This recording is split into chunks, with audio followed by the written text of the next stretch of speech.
Starbucks. You can drink it live. Hey, guys, Jason is complaining about how he doesn't care about the environment and he doesn't know why we have paper straws. I agree with you. Paper straws are ridiculous. I know why. The question is why my wife, let me turn this hockey game down, has paper straws in the house. Who has paper straws in your house? I don't know. And they're like sparkly. You can't see that. That's no way to live. You know, but this drink I'm was living a delivered. Similar thing. I'm drinking out of my girlfriend's shaker cup. So why does that look like one a of my baby? sons? What? Dude, that looks bottle like one looks of like a baby water bottle or something. It does. No, it's big. It looks like they're like. Nah.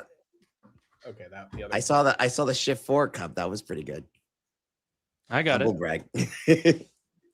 All right, folks. In 8 minutes, we got an event. Robinhood. You're looking at 4 OG Hood investors have been here since at least $20. We are excited to be covering this company.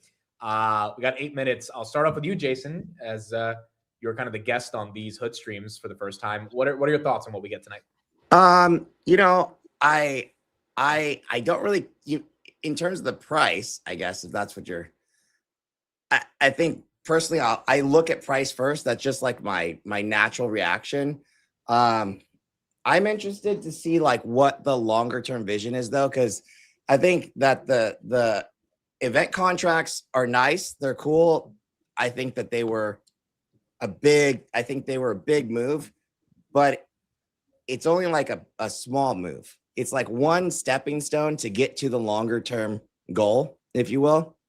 And so I'm interested to hear like, how are they going to really expand on this and not just be, a sports betting thing? Like it's nice to bet on games and stuff like that, but can we really take this and let's say be bigger than a poly market?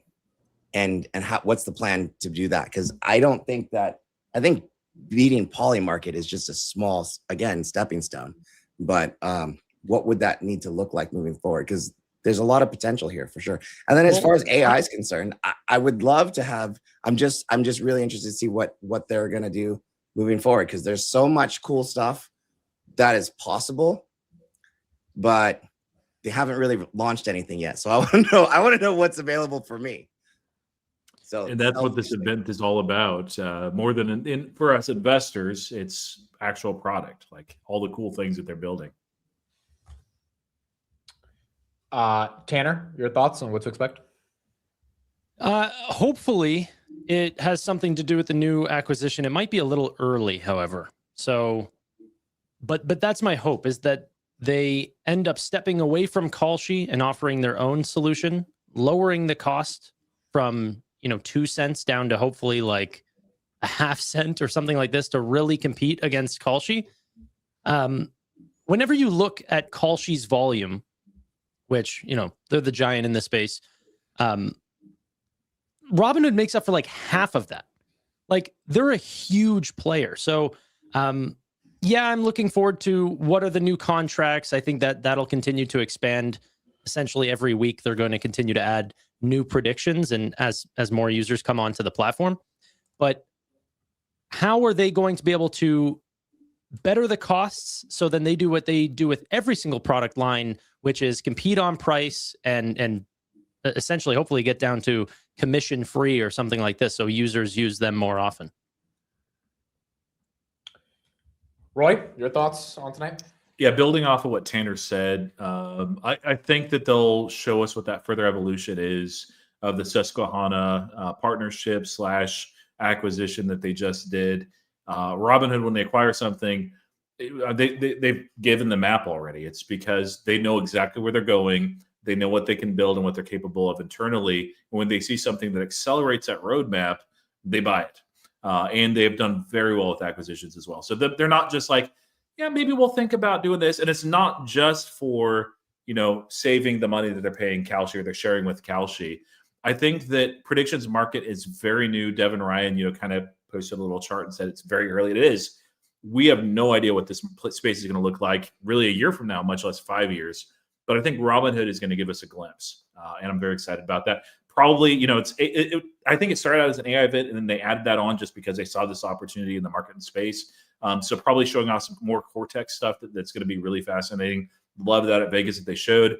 And I just had the synopsis stuff with Cortex, but man, it's great. So see, I think the opposite. I think it's going to be way more prediction stuff. It's called yes, no. Now. It is now. Yeah.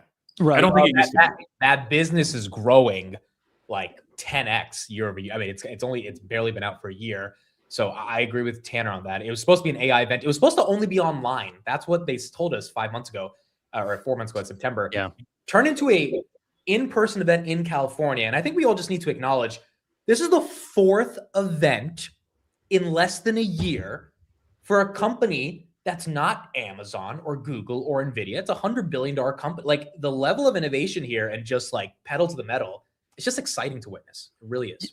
Yeah, this is not a fireside chat. They're not reiterating what they've been doing. Every single event, they're launching something new. Like, and on top of that, though, I don't know what they're going to do for the AI side, but the Cortex solutions that they've shown us so far, like even in their last event, were super interesting.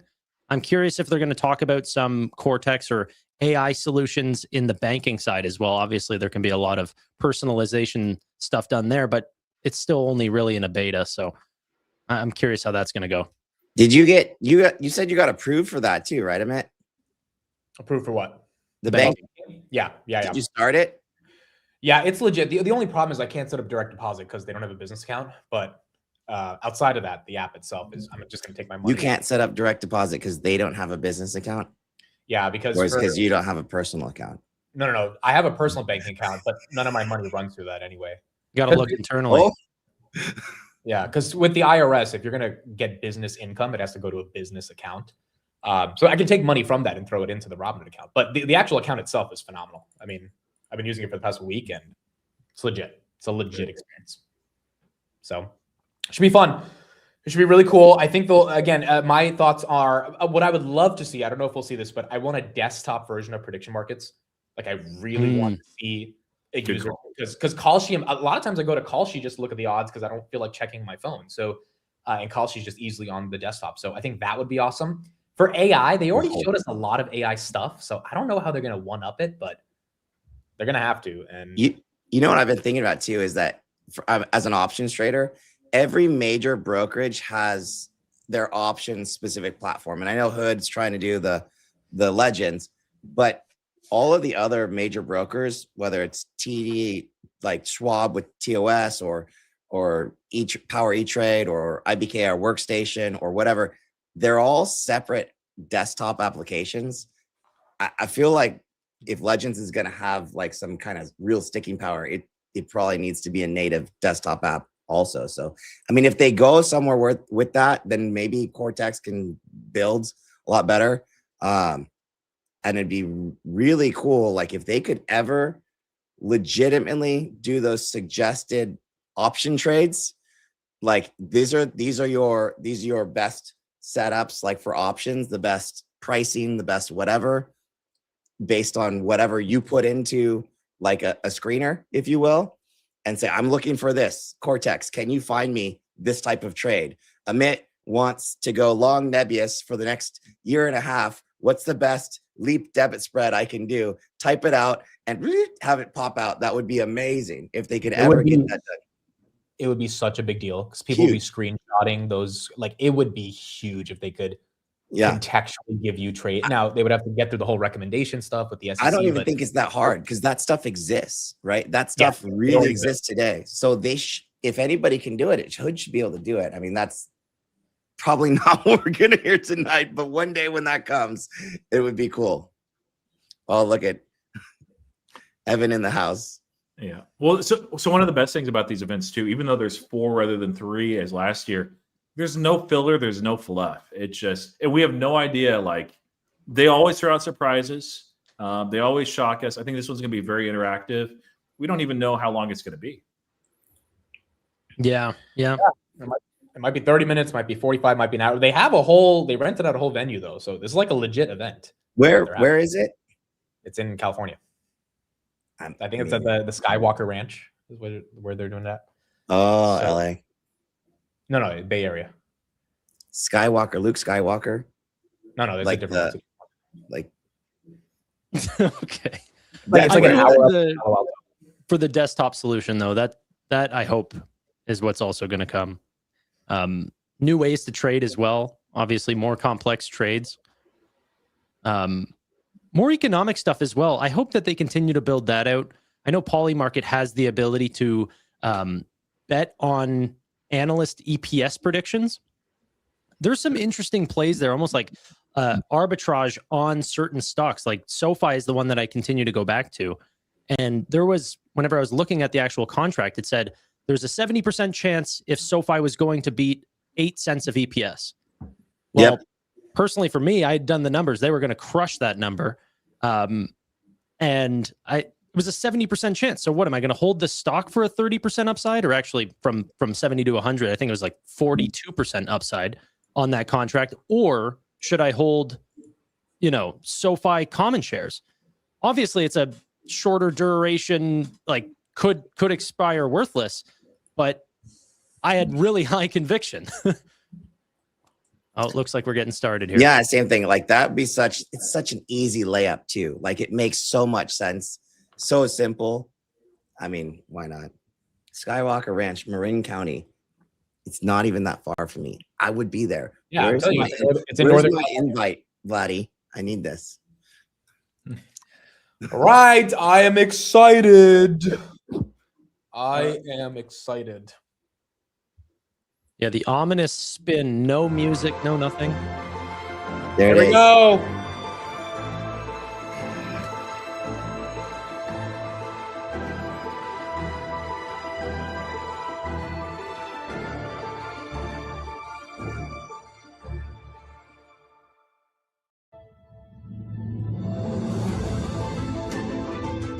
Ladies and gentlemen, please welcome to the stage Robinhood Chairman and CEO, Vlad Tenev.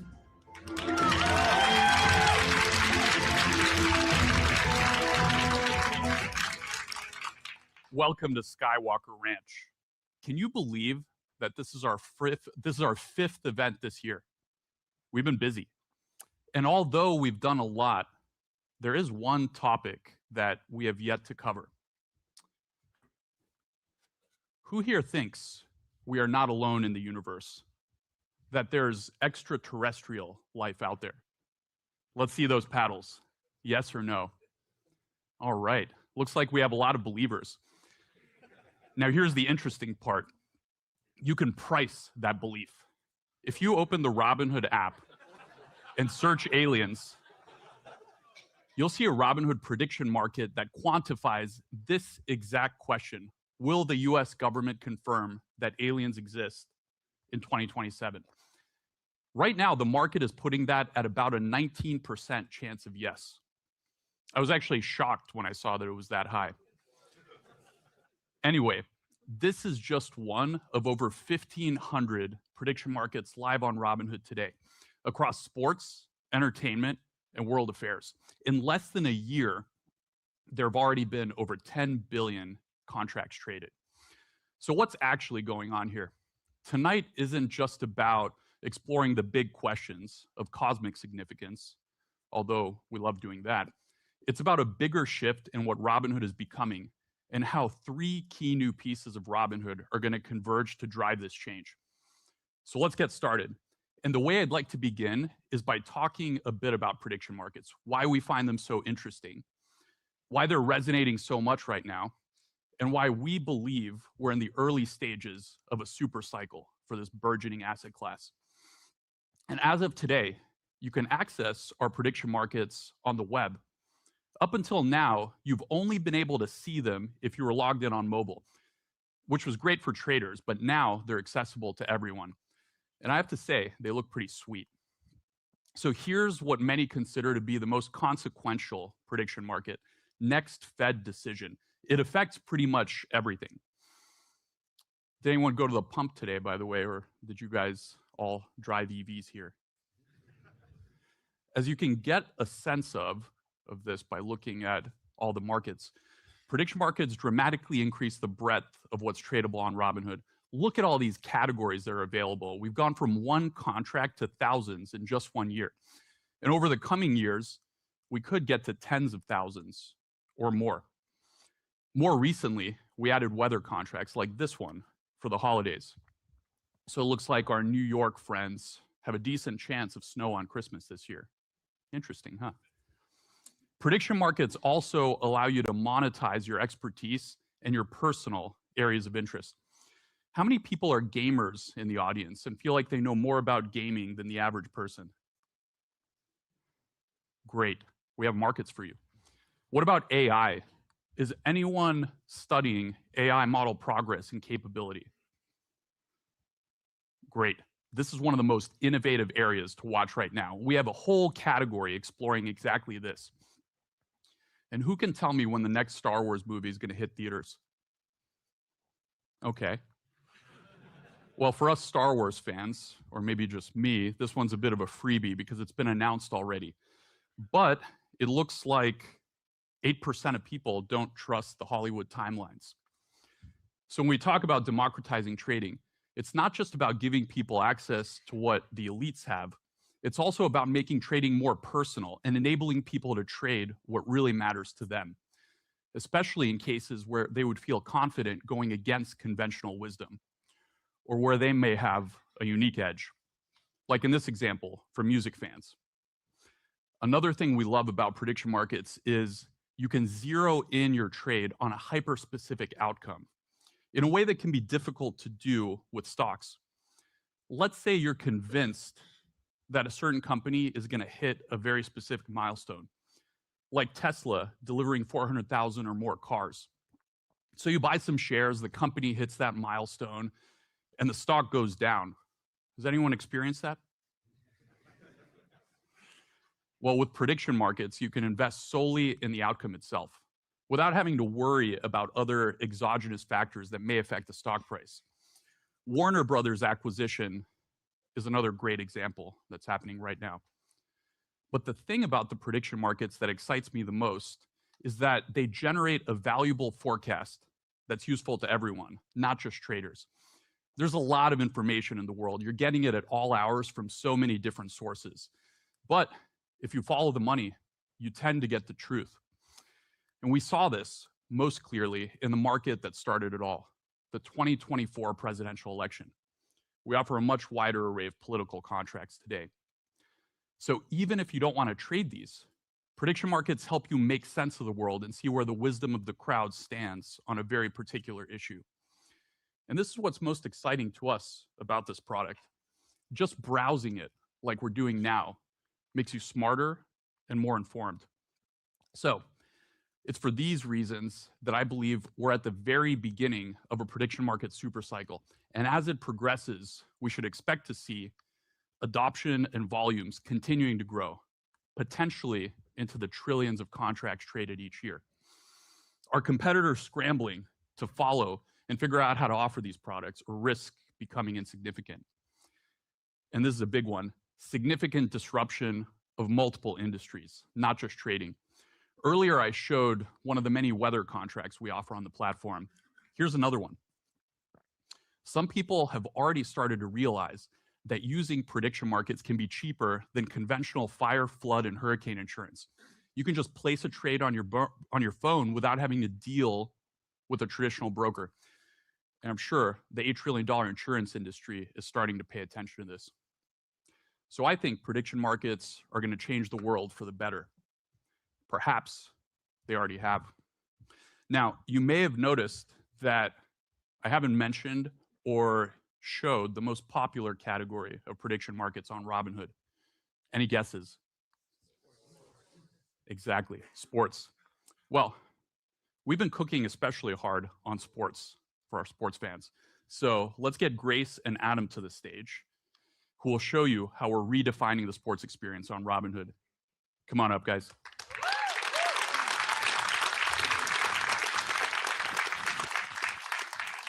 All right, thanks, Vlad. So Adam and I were debating backstage whether this is a prediction markets crowd. You know, Grace thinks it's less than half of the people here, but I think this is a prediction market crowd. I'd actually take the other side of that trade, and I actually think about 80% of you here have actually traded prediction markets. Well, that's quite bullish. And Adam, we know you're not great with predictions. So since we have a full house here today, why don't we ask the audience with your paddle, hold up a yes if you've traded prediction markets before. Wow. Look at that. Look at that, Grace. I'm not saying I called it, but I definitely called it. This is a prediction markets crowd. I'm curious, though, of those who have traded, how many of you have used our sports markets? Okay, great. That's a lot of people here. Now, we're here today to show you some of the most requested enhancements for you. So, Grace, why don't you take it away? All right, so I know many of you guys are passionate about sports, and in the last few months, we have completely reimagined the sports experience. To access prediction markets, you're probably used to accessing it from the home screen, but we've introduced another way for you to explore sports. Now, when you go to search, you'll see an elevated search experience. From there, you can navigate to the brand new Sports Hub, and here you'll find everything in one place. Live games, upcoming games, and a quick way to navigate to any sport or league that you're interested in. I see here that there's a San Antonio, New York game happening in pro basketball right now. Why don't we take the audience there? Sure. You know, Grace, one thing I was say, it's a big game. Yeah. It's a championship game. It's not the championship game, but it's a championship game. You know what they say, a trophy's a trophy, right? So what Adam is showing you is the elevated and enhanced game page, which shows you real-time scores, live trading activity, and a really easy way to trade winners, spreads, and totals. In addition to the Sports Hub and the game page, we have also recently added 3 new things. First, limit orders, which allow you to set your entry and exit price. Second, game notifications, so you'll never miss a game start or a close game. And third and last, our new daily sports newsletter from Sherwood Media called Scoreboard. If you want to subscribe, you can actually screen grab the QR code that's right behind me. But there's even more to show. So Adam, why don't you take it from here? Thanks, Grace. So one of the other areas we wanted to show you is how this works across different sports. And what I'm going to do is let's go to the Thursday game between LA and Seattle. And you'll see here, we have all the same enhancements that Grace just showed you that you saw from the pro basketball game. But we didn't stop there. Starting today, we're rolling out 2 new features that many of you have been requesting. First, something we've heard from everybody is player markets. Yeah. Now you can trade event contracts based on individual player performance, not just the result of the game. That means you can trade whether a player is going to score a touchdown, how many passing yards, receiving yards, or rushing yards they'll have for a specific game. So if you're watching a game thinking, Puka's definitely getting in the end zone, or maybe Smith the Jigba has been explosive recently, he's going to have more than 100 receiving yards, you could trade those views. So Grace, I got another question for you. Who you watching in this game? Well, recently I've been liking Williams. Williams? All right, let's put a trade on Williams. Let me just navigate here and just say that Williams is going to score a touchdown. So I'm going to go ahead and click on any. And you'll see it brings up typical buy order here. I'm gonna go ahead and let's buy it. And then Grace, for this example, why don't we go ahead and just buy $10 worth of this contract? You can see it's gonna pay out $20. We'll go ahead and review it, swipe up, and boom, there you have it. We're now long. That's pretty cool, right, Grace? That's pretty neat. Yeah. Next up, for those of you who are looking for more ways to trade, we're excited to launch what we call preset combos, which are just below the player contracts down here.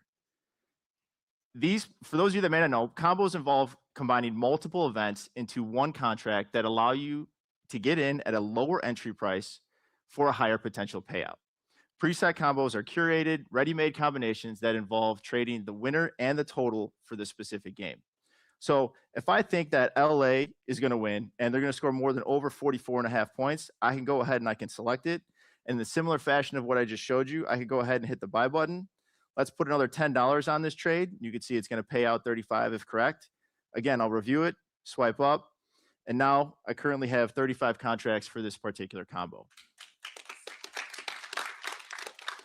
And the beauty of these preset combos is they're fast, approachable, and a perfect entry point for anyone who wants something more dynamic than a single outcome event.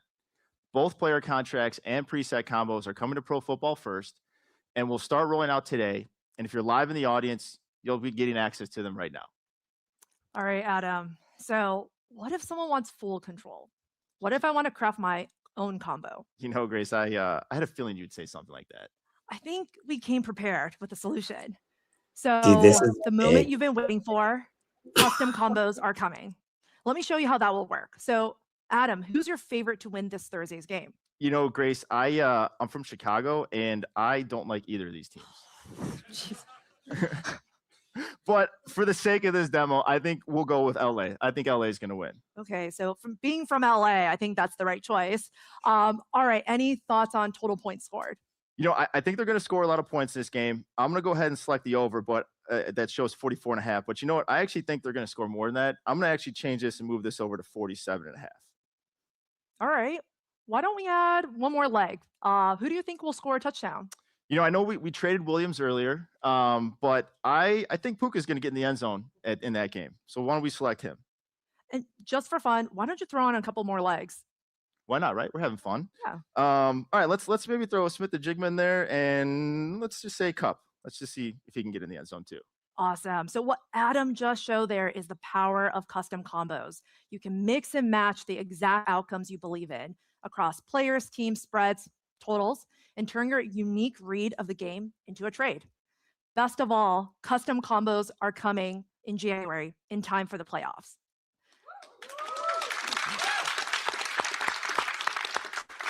So what we showed today, combos, really lay a groundwork for a new era of prediction markets. They will begin within single games, but we plan on bringing them across games and ultimately across entire categories. Imagine mixing your predictions in sports, culture, politics, really any category into one trade. This is really just the beginning of prediction markets here at Robinhood, and we're incredibly excited for what's ahead. And with that, thank you, and back to you, Vlad. All right, give them a round of applause.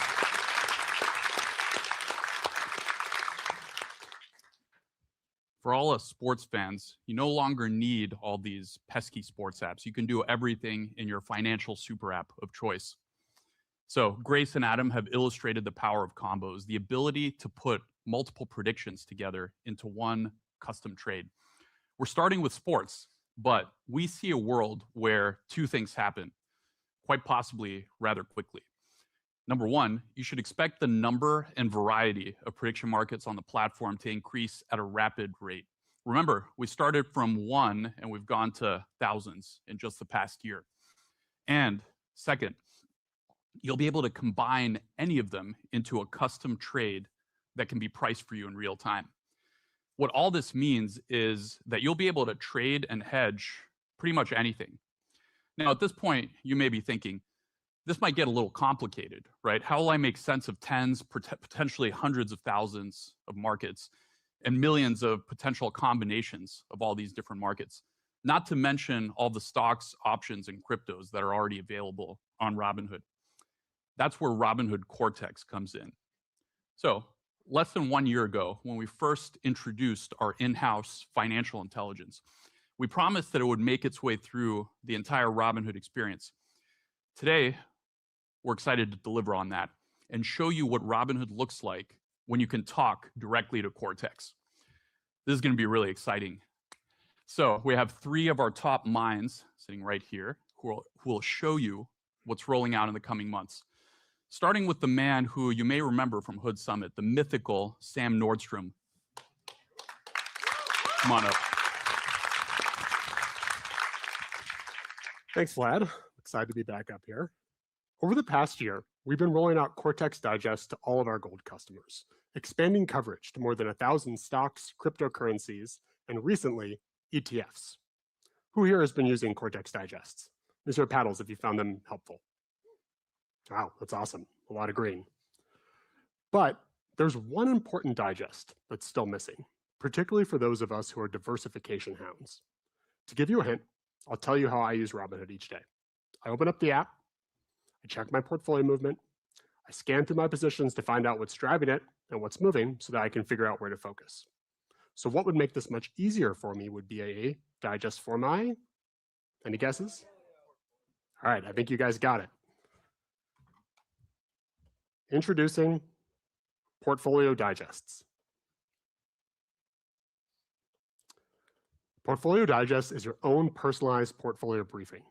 It decodes what moved in your portfolio, why it happened, and what's coming next, delivered directly in app. Let's take a look. From the portfolio page, I can find digests below the chart in a new section devoted to summarizing the highlights in my portfolio. Here, I'll see top movers, drivers, key events, and a portfolio digest every time one is available for me to read. Tapping in, I can see how my portfolio is performing relative to my benchmarks. For me, the S&P 500 and Bitcoin, and a summary of how my portfolio is performing that day. Below, I get an explanation of the macro factors that are impacting my portfolio. Today, it looks like there's some mixed economic data that's weighing down markets and my portfolio a bit, but Bitcoin has gained due to supportive technicals. Cortex also identifies the top drivers and movers in my account.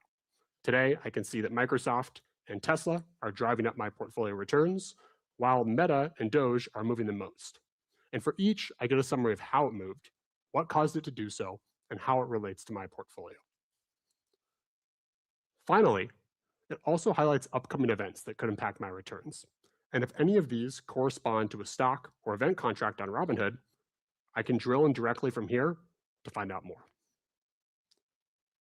Since we've been testing Portfolio Digest, it has completely changed how I use Robinhood. Now, the first thing I do is dive into my digest to see what's happening and where to focus. But this is just the beginning of what we're rolling out with Cortex. Here to share a little more is our very own Oren Nahum. Let's give him some applause and get him pumped up to come up here.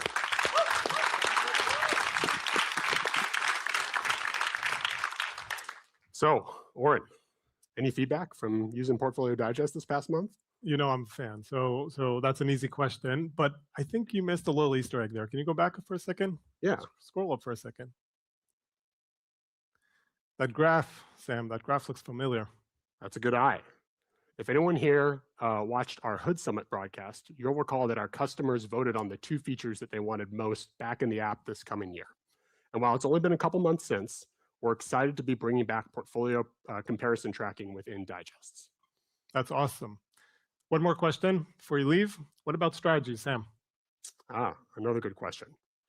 Well, as you should know, as a strategies customer, you get human-generated insights directly from our very non-AI team of human experts who manage your portfolio already into what's driving their decisions and what's going on in your portfolio. But now, you also get Cortex-generated AI digests into what's happening in your portfolio, and these are paired with human-written explanations of the strategic purpose that each asset serves in your portfolio and why we're holding it. That's awesome. Humans and AI living peacefully together. Give it up for Sam Nordstrom.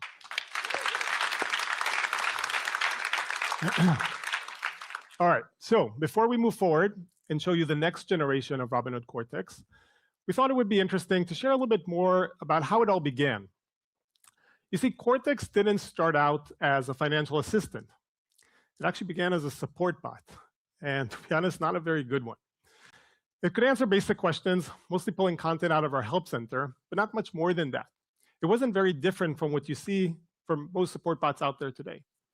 But we kept working on it. First, we plugged it into internal systems and your account data. So now Cortex knows you.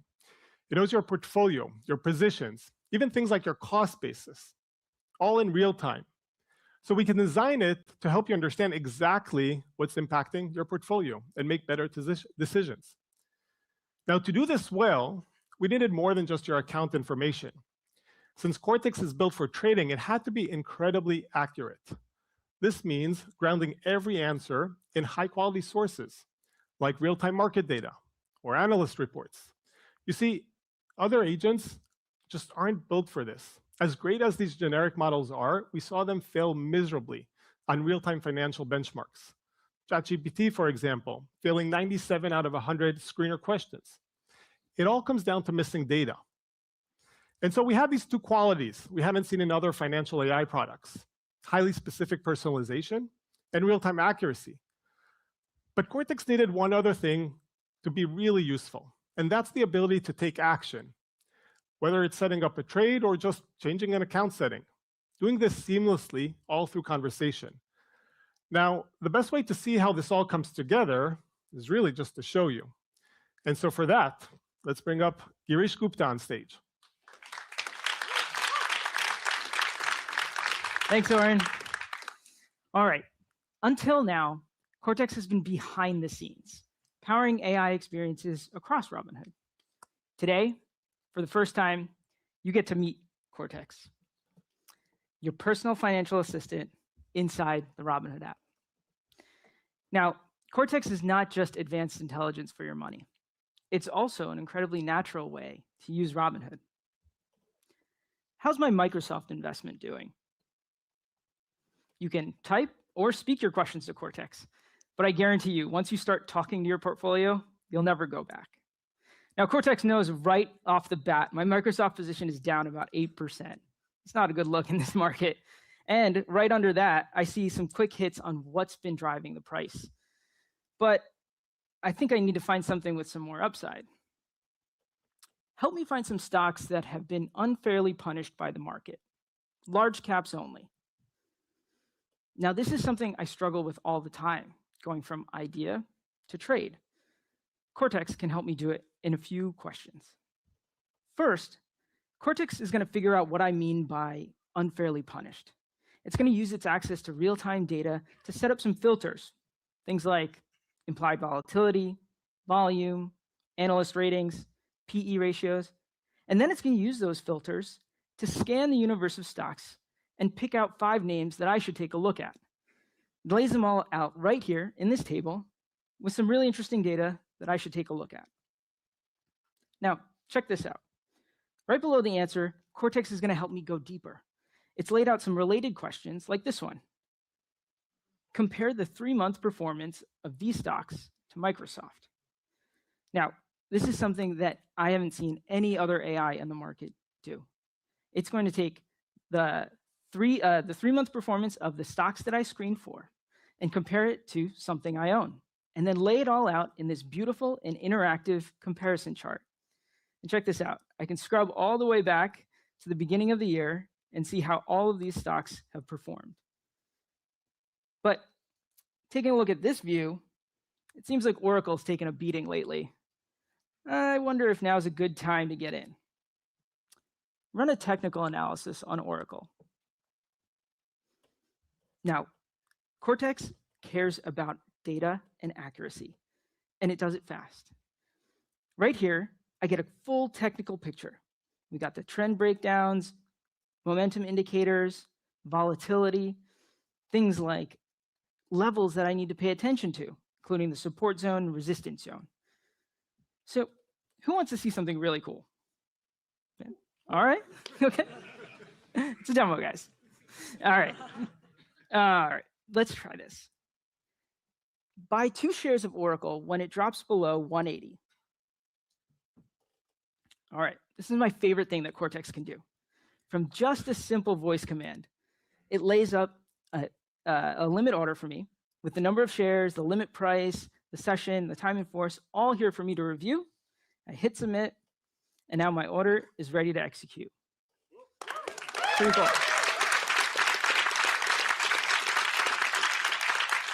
So let's talk about some other things that Cortex can do. Who here is a football fan? Yeah, okay, some of you. I'm from New York, so those of you who follow football probably know that my team has a less than 1% chance of making it all the way this year. But I want to hear from you guys. Who do you think is going to go all the way? Let's use those paddles again. Now, who out there thinks that LA is going to win the big game? Okay, there's a good number of yeses out there. Let's see what Cortex thinks. Who's going to win the Pro Football Championship? Now, Grace and Adam told you how we scaled to thousands of contracts on this platform. But finding that right one with the insight that you need is where Cortex shines. Check this out. Right here, we can see that LA has the highest chance of going all the way this year. Pretty sweet. Okay, so that's just a fraction of what Cortex can do. Answer your support questions, help you turn ideas into trades, help you go deep on your portfolio, or lean into the prediction markets. But that's just the tip of the iceberg. We've got some exciting surprises for our advanced traders coming soon. Hey, Vlad, anything you want to ask Cortex? That was really exciting, but I've been hanging out in the audience, and everyone is still thinking about the aliens thing. So, Yep. So this is what everyone's interested in hearing about. let's say the audience is right. The government does announce there are aliens in the next year. How will that impact my portfolio? Or I guess in this case, your portfolio. Let's see. How will aliens impact my portfolio? Now, Have you seen The Age of Disclosure, Girish? I haven't seen it yet. It's on my list. All right. Now, Cortex isn't going to give us personalized advice or recommendations, but it will call out some strategies for us to look at. Check it out. Okay, let's see. All right, got some potential beneficiaries, technology spillovers. I think this looks credible, but what I'd really like to see is that summarized, and can it be done in a Yoda voice? Ooh. Try that. All right, let's give it a shot. You guys see Yoda up front? Pretty Simplify cool, that and answer it like Yoda. This is really putting it to the super intelligence test. Here we go. Ah, no data on aliens the markets have. So all is guesswork this is. Sounds wiser already. Did Cortex do that? All right. Thank you all. I hope you all enjoy talking to Cortex as much as I do. Thank you, Girish. By the way, the team has assured me that they'll be delivering portfolio digests and the all-new Cortex experience in time for my birthday, which is February 13th of next year. You might have noticed right before Valentine's Day, right? So for those of us looking for financial companionship, maybe Cortex will be helpful as well. So over time, we see Cortex helping you with everything around your financial life. You know, we're starting with analyzing trades, but we can see it helping you plan for big goals and eventually even things like taxes and estate planning. And if you take Cortex, prediction markets, and Robinhood Social, which you saw a few weeks back at the Hood Summit, Robinhood will become not just the place that you execute your trades, but also the source of the idea and the inspiration behind that trade, a place where you get smarter about money. One of the best sources for financial information and education in the world. And most importantly, a community where we can learn from one another. All right, I know what you're thinking. You want to do the paddle thing one last time. It's fun, isn't it? So who's excited to try out the new products? And let us know how we can keep making them better and better. Oh, how about that? I wanted to end with an auction, but George Lucas wouldn't let us sell the Yoda out front. All right, so thank you for making this our best year ever. And we're not done yet. We actually have something pretty special for you coming up. Hood Holidays are launching on December 25th, right inside your Robinhood app. So whether you're looking for something to do after opening presents or instead of opening presents, check out your favorite financial super app on late Christmas Day. All right, thank you for watching. Enjoy the rest of the evening.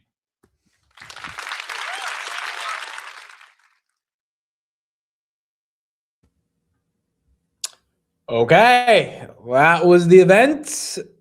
Tanner, we'll start with you. Prediction markets, man. I mean, anyone can have their opinion on whether or not. I saw a lot of comments, people saying that they don't want this in their app. I think that there should be a way to disable it if you don't want that as a part of your investing app. But overall, if you're interested in how Robinhood makes more money, this is going to make them a lot more money. And the complexity of the orders, it on desktop, more contracts coming. It's everything that we wanted to see. So that was very interesting. Combos. Can't say parlay. Do not call it a parlay. It's a combo. And custom combos coming soon. I think it's awesome.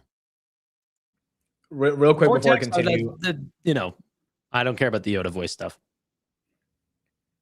Before we continue, there was some breaking news during the event. Amazon looking to invest $10 billion into OpenAI, and OpenAI planning to use their custom chips. Not confirmed from either company, but that's why Amazon is pumping after hours. Roy, your thoughts on the event?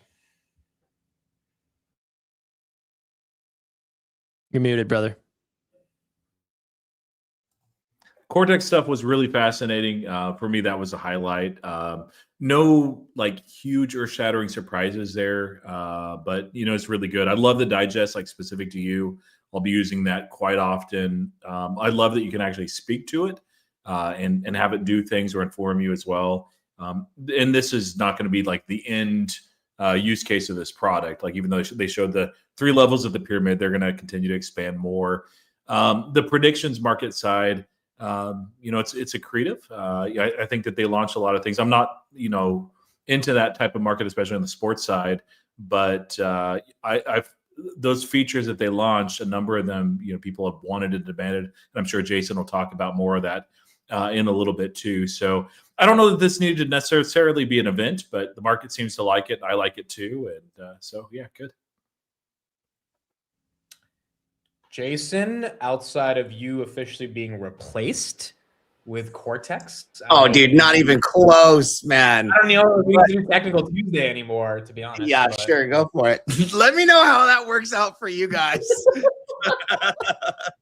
But dude, AI is coming for all of us. AI is coming for all of us. I think it was funny. Those some of those simulations were not bad, right?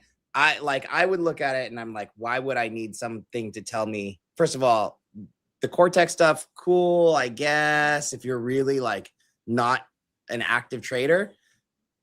To me, like we all of us here on the screen will know that stuff. Like, boom, I don't need something to tell me that. It's cool to be able to do that. But for the average person, I think maybe it has some uses. Still got to check accuracy. The one thing that he did that people are probably not gonna understand, that's gonna make a massive difference. I mean, fracking massive. Like, you guys have no idea what he just dropped.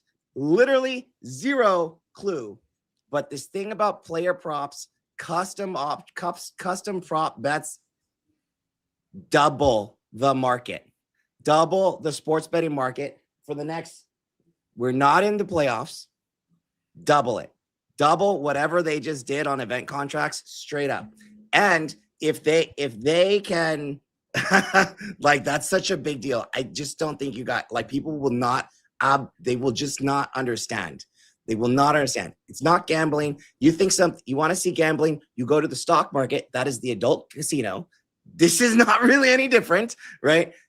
So hold on. You know what? It definitely is gambling. No, okay, hold on. Let's get into this conversation, because honestly, this is where the chat was going crazy. So we might as well have the conversation. Let's start with you, Jason. Make your case. Do you think people should feel a moral or ethical issue with? I think ignorance is bliss here in this situation. When you don't know, you assume, right? And you assume that with whatever the popular thing is, right? But it's just the fact that if you don't know how real sports look, I run an active community with a sports betting section. Like, we have hundreds of people that are sports betting large dollars. I'm not talking small dollars, large dollars, just as much as other people will do in trades, which is the same thing, and in the option in the stock market. But nobody like lotto gamble. Like, there are some, but just as much as you would in any other stock market. The stock market is gambling if you're going to consider this gambling. But people that put real money, that's not true. It is. That is not true. It is. You invest and you buy into the ownership of companies, and the high majority, over 80% of the money that's in the markets, have been created by the stocks themselves through dividends and buybacks. That is not true. It's true. When we talk about trading, the way you might invest, that might be true, but the way that I invest, holding companies over years and years and years, that's just not true. You're talking about something different. I'm talking about trading. Yeah, but you said investing is gambling. I'm okay. Say trading if you want to say trading. He said the stock market. He said the stock market could be gambling. The stock market, if you're trading, it's all based on very simple. When you get real and you put real money down and you do this for a living, this is all based on probabilities and statistics. The same which is what gambling means. It just means you're betting on chance with money. You might have an advantage. I'm not saying you don't have that in sports, but this is gambling. You don't have ownership. There's gambling. Go ahead. If this is gambling, then what's the stock market? Like, how is it any different? I have ownership in companies that have shareholder yields. How's that They're- not a gamble? You're gambling on someone else's success. Like it's you might be an investment. But my chance of winning, or everyone's chance of winning, is higher than 50%. It can be a win-win. There doesn't actually need to be a loser. Well, What look, are you- Tanner, real what quick, are you talking about? There's How's not that- always a 50-50 odd on a prediction market. It I can know, be but there has to be a loser on the other end. In the stock market, we could all There has buy to be a into. loser on the other end of an options market. Yeah, that's a gamble. I'm not. And- You're and changing there- my and argument. there has to be a I'm loser saying on the other end of an buying equity into market. companies. If you buy into, everyone buys into a tobacco company and they're giving us dividends. That's not a gamble. It's a gamble. No, it's not. No, it's because not. those dividends are, especially dividend kings, are sure and expected. They're periodic, Stocks go down episodic. You too. know, There's not a it's the single same- Warren Buffett of gambling. It's the same as it's the same mentality as, like, if you were a rich dude and somebody went to you and they're like, "Hey, I want to create a lemonade stand," and you invest in them. That's not gambling. All risk is not gambling, and so yeah, I think you can make that argument, like, for day trading, certainly swing trading maybe as well. But yeah, long term investing is not, and I don't think. I think that the word gambling clearly has some kind of connotation here, and I think that people that don't understand the sports market are just you have to admit that you don't understand it. So why do you have an opinion? You think it's gambling? It's not. No. I'm not saying that you can't have an information advantage and have an upper hand against another person. That doesn't make it not a gamble. It does. Well, it makes it. You might have the edge, but then you're taking that money away. You're just playing a game of chance. That's what gambling means.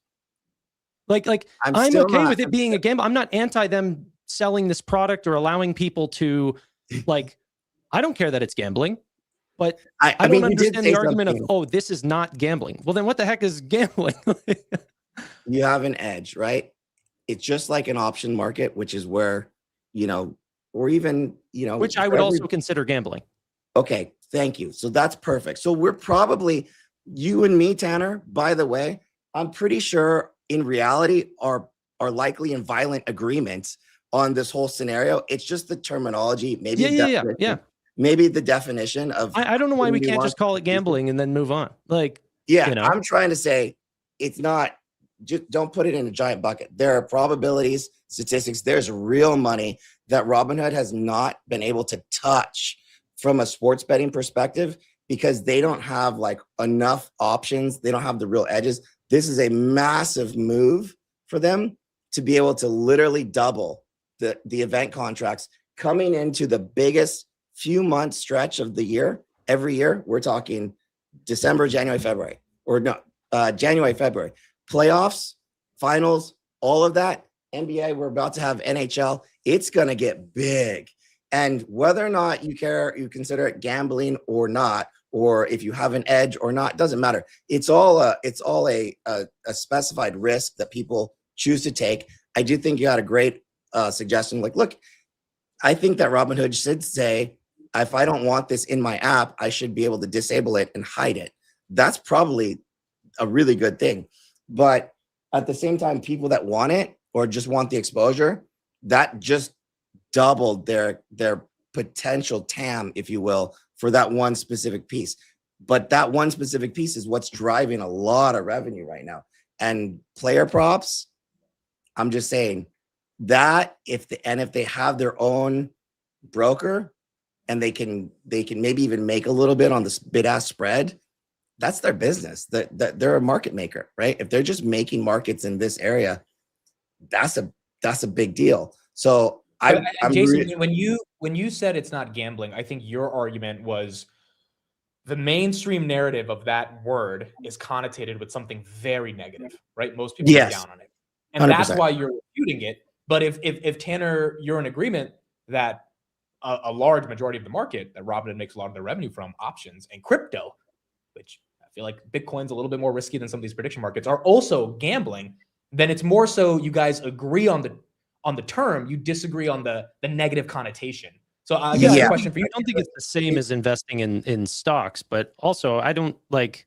I let adults make adult decisions. Like I don't care that Robinhood offers it, and if it impacts the revenue and the earnings of this company as an investor, I love the fact that they offer it because it means So more let's ask that question, because a lot of people in the chat had this concern that they are now actively leaning into, let's just call it gambling, if that's a trading, gambling, whatever, prediction markets. Is that a good thing or bad thing, Tanner? I think that there should be an ability to disable it for those that don't want to use it. Already is. But and I also think that for certain hedging events and stuff like this, if I believe, I'll use the SoFi or bank example where you can invest in a financial institution and then also bet on a predictions market to say, hey, they're not going to cut rates. So if they do cut rates, that'd be good news for SoFi. And if they don't, well, then the prediction market would print. So there's hedging abilities there as well. But the sports side, I don't know how much hedging there's going to be there. Yeah, there's already a way to remove it. I've talked to people that did. All you have to do is chat in, and it takes less than 5 minutes. It's permanently removed, and you don't have to look at it again. Can't even find it, actually. You have to chat in to renew it. Now, maybe they'll make it simpler than that, but 5 minutes, especially using Cortex, and probably get even faster. Probably is faster. I'm just not wanting to disable it because then I have to enable it. But this will be accretive, no doubt. It's just like the predictions market, though. It's the way that I look at this is kind of like the evolution of tobacco. Like, let's just call it gambling. I don't think all predictions markets necessarily gambling, but the sports stuff. I mean, it gets, if it quacks like a duck, sounds like a duck, it's a duck. But ultimately, like, I don't think it's a beneficial thing for society at large. Not saying, let adults be adults. I agree with Tanner. I've never really liked it in one platform. That's not going to change. It's going to be done. But compared to other type of products that are out there, like the DraftKings of the world and the Vegases of the world, this is kind of like going from tobacco that's going to give you cancer and kill you and is really bad to, like, let's add some filters, or let's just give you the nicotine patch. Maybe it's not the best thing, but you're an adult. You can buy it if you want. And if you're going to choose between the nicotine patch or just get tobacco leaves and start smoking them without a filter, one is going to absolutely kill you rapidly, and the other, you're probably going to be fine, but there is some risk. If that makes sense. Oh, that does make sense. Look, this is obviously a very sensitive topic for a lot of people. And is it? I'm looking at it. It's like, well, as more I, like, Tanner and I went talking, and I was like, dude, I'm laughing because, like, no, I'm not even anti it. It's just I realized, like, halfway through that we're actually aligned, like, in terms of, like, what it is, but what some people might call gambling, I'm looking for an edge. And as a profession, look, what I do is I place, like, for a living, I place educated bets, period, as a trader. Like, that's what I do for a living. So, like, sure, people can look at it as gambling if they want to. I don't really care. But the truth of the matter is, how are people profitable as a living? Like, because we have an edge. And so if you can build an edge, I think you can choose to make it gambling or not. That's the truth. And most people don't know how to build an edge, but this gives, it's just another level coming into the peak season of sports. It's just another level that Robinhood just opened up. It's a whole new lever that was switched. That, look, running an active trading community, I'll tell you, and Roy's seen this. I don't think Amit or Tanner has seen this, but in our group, Hood maybe gets, I don't know, 30%, if that, of what they possibly could, because everybody else is realistically still using all the other places, because Hood just doesn't have the options. They don't have the right spreads. They don't have the right props. They don't have combos, parlays. It's a whole nother thing. But being able to flip another switch, it's just another revenue, like, piece that they just bolted right on. Honestly, there could be a real conversation to say that in Q4 they're going to have more revenue from prediction markets than their equity side. That would be both look to massive. they both look to be around 80 million this quarter. I mean, that's Okay, so crazy. I have two things. Number one, so in my research I've done on prediction markets, which I've been doing a lot of research on, there is one big fundamental difference. In a sports book, you are betting against the house. They have a built-in VIG. And if you're too good, I've seen this come up in like 80 articles at this point and like a bunch of different videos I've watched, they will ban you because you can't be better than the house. With Hood or Kalshi or Polymarket, there is no banning. Yeah, you're betting against the other guy. And if you think this team's going to win, they think this team's. The Hood doesn't win if you lose. It's a very antithetical business model to success. Even the Jason, the other Jason, the DraftKings CEO on the Q3 2024 call, I was re-listening to it. He said, we ended up losing revenue this quarter because our customers were winning. So he said it in a very like intellectual way, but he's like, our customers were winning too much. They were too good at beating us. Yeah. Robinhood's never going to say that. They're going to say, hey, we traded 5 billion contracts and we collected a penny on each contract. And because it's risk adjusted, right? The more people that think a certain outcome is going to happen or more money, then it's going to slowly price out like, hey, it's an 80% chance. It's an 85% chance. It's a 90% chance of happening. So yeah, it is a totally different business model. What Hood's doing with prediction markets is just a market maker. They're a market maker. I don't know the sports books really at all, but is there a possibility where there's an arbitrage of people taking the chances from prediction markets to then go and play the sports books if they get sort of outpriced? And is that already happening? It happens. It's not like live thing because you'd have to have money in both places, but certain people will always jump around. They have multiple accounts because certain places have like more juice built in than others, right? The thing, then you can offset that however you want to offset it. You can buy down the spreads. It's a pretty advanced, honestly, it's very deep. Like when you get into the real world of sports betting, they go very deep. And different books have different levels of juice. You can buy it down if you want to by paying a little bit more, buy the spread down. But like when you're doing it with real money, it's a very different game. But you still have your own issue. You still have like, chance to a certain level for sure. But in terms of arbitrage with prediction markets, it usually works out about the same because that's kind of like what the market is. There are most of the times that I've seen so far, prediction markets are not necessarily better than paying the juice, if you will. That's the term. But you can offset that by live betting if you wanted to, but that's a whole nother thing. The other thing I was going to say to build on Jason's point about having an edge, this is really important. I mean, as I've been doing my research on this industry, there are people that are making a living on prediction markets because they have an edge. Like Amazon potentially just invested 10 billion into OpenAI. They're not doing that because they're like, oh, cool, OpenAI. No, they obviously have an edge. That edge is OpenAI is going to buy a crap ton of Trainium chips, which is why they're making the investment. So if someone says, oh, they're gambling on OpenAI, it's like, no. They know something about what OpenAI is going to do for their business more than we might understand because we're not the executives at the company. And that creates an edge. But the only difference is it's not a binary outcome.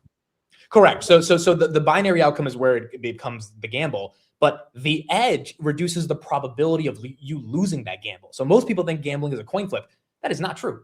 In a majority of cases, it's true. But for those that actually understand what they're gambling on, what they're betting on, what they're trading on, if you know hockey way better than some random dude that said, oh, I'm just going to bet on a hockey team, like you probably have an edge because now anything can happen in the hockey game, which is where it creates the element of chance in the gamble, but you have a better probability. And so that's where I think it can become something where the hedge funds get involved, something where the prop trading firms get involved. Because at the end of the day, if it's a game of math and statistics, and a lot of time, these basketball games, football games, they're a game of math and stats. Like there is an entire sports industry based on analytics. Just the most basic one. If I'm playing football, right, I can look at two defensive lines, add up the weight of all of their players. If one line has 2,000 pounds of weight and the other one has 1,000 pounds of weight, who's going to have an advantage? Is it a big advantage? Actually, yeah. So it's literally that simple. Like you find these little things, like just like that that's a hard statistic. You can't mess with that, right? One offensive line is double the weight of the other, right? Or whatever. Well, I definitely think that makes a lot of sense if the prediction. Of course, I believe you in the. I'm not defending edge at all. Of course, you can. If you know a certain industry, you're going to have an advantage. But that makes more sense if the market is 50-50. But if the sports betting was like 70-30, well, what does that weight difference mean? So perfect example. So the Giants were going against the Patriots last week or 2 weeks ago, and it was an 80-20 chance. I mean, if you understand football, the Giants barely had a 1% chance of winning. That's your edge. 20% of people thought the Giants that are 2-11 can actually beat the Patriots. I'm not even defending that at all. Or I'm not against that at all. People are saying, oh, this is a gamble, so Robinhood shouldn't offer it. I'm like, why? Like they can do it and it can be called a gamble and it's fine. Let people do what they want with their money. That should be the platform. But my point is when people say, oh, that's a 50-50 gamble, it's like, no, first of all, it's 20-80 and it might actually be 99-1, but it depends on whoever bought puts on Broadcom before earnings. I mean, they knew something that the rest of the market didn't because that stock's down 30%. And they had an edge in that scenario. Now, it's not binary, et cetera. If you bag hold Broadcom, it'll probably do well over the next 5 years. But the point is there is an edge. And that edge, the question becomes, from an ethical perspective, should we allow people to take advantage of an edge in sports, even if it's not options? And for all the moral and ethical concerns, I do not see the outrage over Robinhood allowing people to trade options, which, by the way, go to zero on the Friday that they expire. Or go much higher than zero. Or 0-day options. Yeah, that's a binary event. And tell me why there's no outrage over options. That's on Schwab, Fidelity, SoFi, but there's so much over sports betting. I don't understand. That was one of those things where, and that's what Devin Ryan, he posted and commented on this too. He's very excited. Coinbase has something similar as well. That was basically his analogy was that we're so early in predictions markets, like when options were first kind of becoming a thing more than a decade ago for actual retail people. Robinhood really broke the ice on that and accelerated.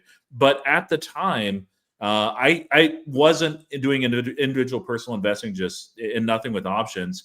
But I remember outrage and concern and people saying this is not going to end well. And you see that time and time again. You saw that also when there was aftermarket and pre-market, when that was expanded out further as well. 24-hour markets very recently.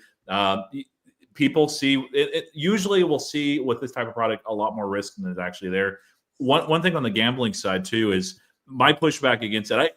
If we're just saying risk is gambling, fine, but there's an established legal definition of gambling, and this product doesn't fit in that category. That's one of the reasons why Kalshi has been able to be in all 50 states, even though some states are pushing back on that. And I think there will be for sure more regulatory clarity as well. But yeah, it's technically and legally not gambling. Maybe in some states, I don't know the law in every single state, obviously, but yeah. To your point, Roy, and this is the bearish case on this.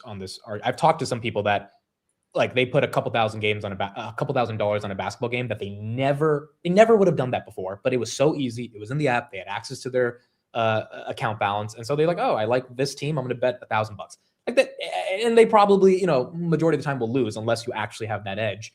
Lose $1,000, that 1,000 could be compounded in the stock market. So that is where Robinhood's going to have to determine what's the risk reward to letting people lose that money. I will just say, I think that people literally believe that in the sports betting world, people bet on the teams that they like because they're fans. Nobody does that. That's not what we do. That's not how this works. That's not what that is. It's not that. So you would argue the majority of sports bettors are not just flipping a coin and they're actually trying to. Hell no. Why would you do that? That's dumb. That's dumb. I think some people do it for fun, but at least not the majority of the actual dollar amounts. I mean, legit, if you're doing that, I think I might have more fun in Vegas on a slot machine because they have at least lights and sirens and stuff that make loud noises. Over here, I just get to see my account balance go down. If that's what we're doing, that's not fun, man. But no, that's not what that's not what sports betting is or how it works, or that's just dumb. yeah, that's not the world. But can you do that? For sure you can. Can you bet on a, I think to your point, can you bet on an option like for earnings because you like the company? For sure you can. But that's which a lot of us have done. I've done it many times. That's just as much of a gamble as the other. So if you let one in, why wouldn't you let the other? I'm just imagining that Schwab CEO watching this go down right now today after that interview. Like, bro, did you guys see that? That Schwab CEO is like, by the way, watch this. In 6 months from now, watch Schwab list event contracts. They will. No, Yeah. like for real. IBKR's already got him, I'm pretty sure. So by the way, like Thomas Petterfee, the guy's worth like $80 billion, CEO and founder of IBKR. He said 2 days ago, prediction markets will become bigger than the equity markets in a conference call with UBS. Yeah, probably. Yeah. But the point is, whether you ethically believe in this or not, the industry's it's going to happen with or without Robinhood. And so then it's just a question of, do they take advantage? And again, if you're so morally against this, I would just ask yourself to question your moral concerns about every investment you own and having your money on the platform itself.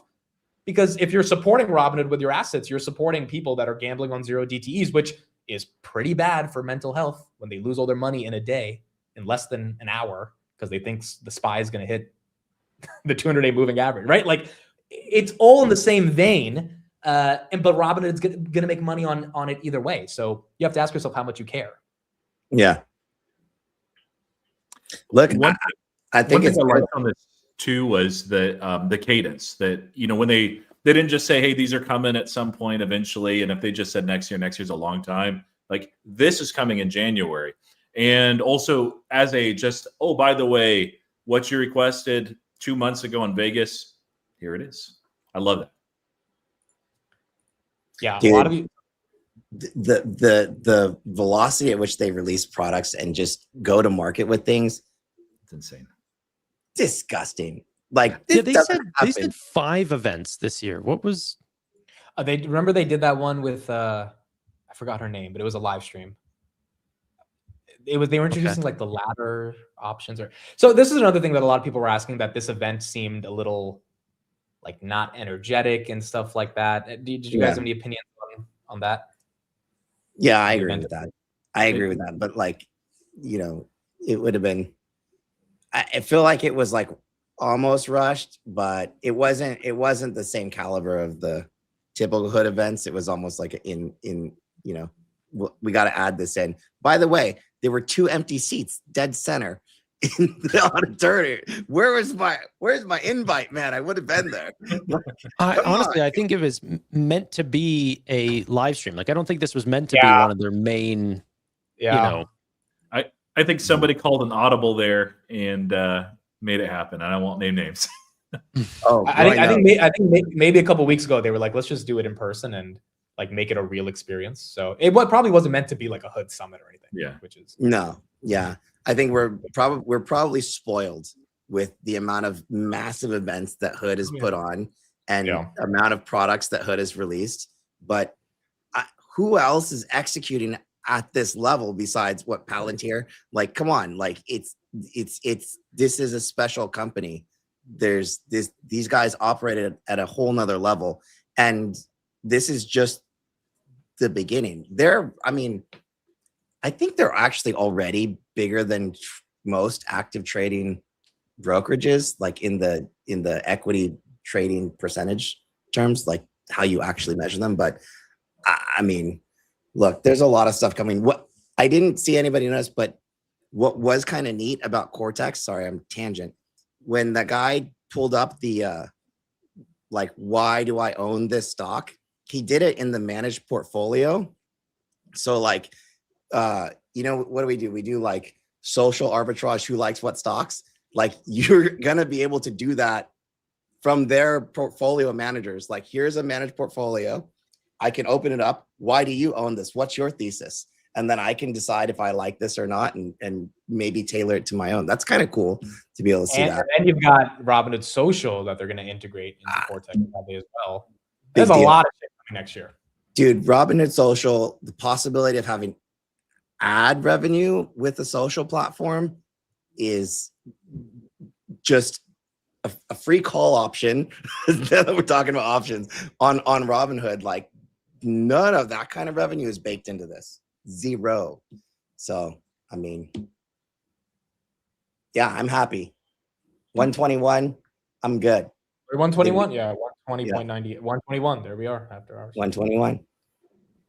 Yeah. I'm still very bullish on Robinhood. Prediction markets are going to be a great ad. I completely agree. I think that this market's going to, 100x, 1000x. See, I knew we were buddies. I knew we were going to. Yeah, I'm not. And like people said, Tanner's going to be wrong. I'm like, what am I even going to be wrong on? I think the market's going to 1000x. I think that I'm going to use it for certain things. Like I said, I'd rather buy. Is SoFi going to beat on EPS than not? Because that's my edge. There's names in the equity markets that I think I would have an edge because I do a lot of research on where their EPS would be on. I think this is definitely going to divide people morally once again on Hood. But the problem is every time there's a moral conundrum in the financial ecosystem with innovation, every broker / institution. I mean, JP Morgan, the guy, Jamie Dimon said he would never touch crypto, and they just launched a stablecoin on it. I know, right? So Robinhood has to. Yeah. We're talking about a stock that's trading at 30 times sales, 70 PE. Like if they do not keep up the growth, this stock gets destroyed. So they need to grow. This is the age of capitalism. This is the stock market. If you need to grow, you need to find your edge to grow. And this is a market where it kind of just fell into their lap, going from 0 to 30 million, 0 to 360 million annual run rate in less than a year. So of course they're going to double down on that and try to get that to a 3 Well, billion. not of course. That's not true, because other markets like this fall into people's laps all the time. But nobody has the ability or the reaction time. Not every company, many companies will run into opportunities probably similar, but not many are able to recognize it for what it is, shift, pivot, execute, plan, and continue to drive net new value out of it, like Vlad and their team. That's special. To be able to recognize those kind of opportunities left and right and be able to capitalize on them in the instant and actually drive success through them. Yeah. That's not as common as people would think. Yeah. It just seems like the credit card fell at the right time. Banking, EU, tokenization, this now prediction markets, options, crypto, it's just constant that they just keep stepping up their game, and it's just a matter of time. But yeah, I don't know which events are going to happen next year, but they're going to announce new verticals and enter into new spaces. I'm just saying, I've seen Amit post a TikTok or two. When Robinhood Social launches, girls, you could probably reach out. I think he's still single, but I bet you it's gonna be. Can you imagine that turns into a dating app, dude? The only way that Amit's gonna get his 3 kids is through Robinhood Social. You guys, we matched on Palantir. Yeah. So you want to explore my ontology? You know what I'm saying? Yeah, and then you can have the Palantir plugin right through Robinhood Social. These are your best bet. Swipe right, dude. It's not a horrible idea, dude. Not a horrible. Could you imagine though? Dude. But yeah, I mean, there's just so much opportunity. It's a one more lever. I like it. Look, we got playoffs coming. We got, NHL, NBA, March Madness. It's going to be World Cup, Olympics. Yeah. And, they've not launched this internationally, but I think next year that'll be, big piece. They might be waiting for that acquisition to be finalized before they actually start moving that way. But the UK launch has gotten real. They launched ISAs. That was the tax advantage product that's very popular. They're not SIPs yet, as far as I understand. They're running some promotions there pretty aggressively. And predictions markets are something that I think is going to grow very massively internationally as well for Robinhood. It might actually help fuel that ecosystem where people actually come, maybe less so in the United States, but internationally for the prediction, and they stay for the investing. Where do you live, Roy? Houston. Oh, okay. Tanner's the one that doesn't have. If Tanner had the ability to use Robinhood, turned on your VPN, can you actually use it? I'm just curious. Tanner. I think it's more on they want a social security number or something. Yeah, he can't access it. But he may be able to give Tanner an extra social security number. And yeah, if you guys can get me one, I'll be on in a heartbeat. But they're actually probably going to come here earlier than we can get that social security number, because they ended up acquiring a company called WonderFi, which was a Canadian crypto exchange. And they, like, Vlad even tweeted at me saying, like, you said when we're coming to Canada type thing. So I think they're coming soon. Yeah, some people are typing in there. Tanner doesn't use it. He can't yet. And previously, this is like a year ago, he said, yeah, he'd probably stick with Wealthsimple. I'm kind of curious, Tanner, with what you've seen out of Cortex and everything and others using it, would you make the switch when it's available? Exact same answer. So if it rolled out the way that they rolled out to the UK, I'd stick with what we have here. If I had exactly what you guys have in the United States, I would switch. In all fairness, like, as an active trader, I actually don't live on Robinhood. Like, we still have, like, most of us have, I actually use TD Ameritrade. I use Thinkorswim because there's not enough features in Robinhood, but I think it's a good entry point still. But I think everybody, even active traders, has multiple accounts kind of everywhere. And as Hood grows, like, Tanner will get a Hood app. He might put $10 in it, but just to see the experience, just to play around. Right. We might need to open up a fake account or something, like a little temporary I account. just don't know if they're like, if they come to Canada, are they going to bring the credit card with them and have access to every single registered accounts and like all these, like, it's been a slow rollout in the UK. So I don't think it's going to be the exact same experience. That's the only thing. Am I going to get prediction markets and Cortex and all of these things, or is it just commission-free brokerage? I have that already. Yeah. But I mean, Canada's a big market. I feel like it's a big market. I mean, TSX. Yeah, it's like the size of California. I mean, California's big. Yeah. But yeah. I just feel like there's a lot of, I mean, it's a different audience too, though. I feel like there's opportunity if they can do that. But that's like, I mean, basic and just approvals. So there's still regulatory stuff, but the more that they do the international launches, and the AI, of course, certainly helps with it. Tokenization will help with this too. The faster, I think, that you'll see that cadence for international markets as well. So I don't think that the launch anywhere is going to be nearly as slow as what it was in the UK. But that's their first successful launch. We'll see how successful it is. Really, next year we'll get a good reading on that. Yeah, but that's why like this stuff, Cortex, prediction markets is so exciting, because like all the other stuff launching in different countries, honestly, it'll come when it comes, and they'll be successful when they launch, and it's just a matter of regulations and things like that. I think that's that might be baked into the price a little bit, but it's these things that Vlad and team does, like a new lever here, a new lever there, brand new net new line of business over here. You're like, okay, that didn't have that on my bingo card this year. And it's like, I have two of them, right? Futures trading, option, whatever, right? Like Robinhood Social. I feel like Robinhood Social is going to be big, like big. And they're slow rolling that right now. I'm excited to see what that's going to look like. And I'm really excited for Amit, because he's been living by himself for a long time. And, apparently he's having a party at his house in February.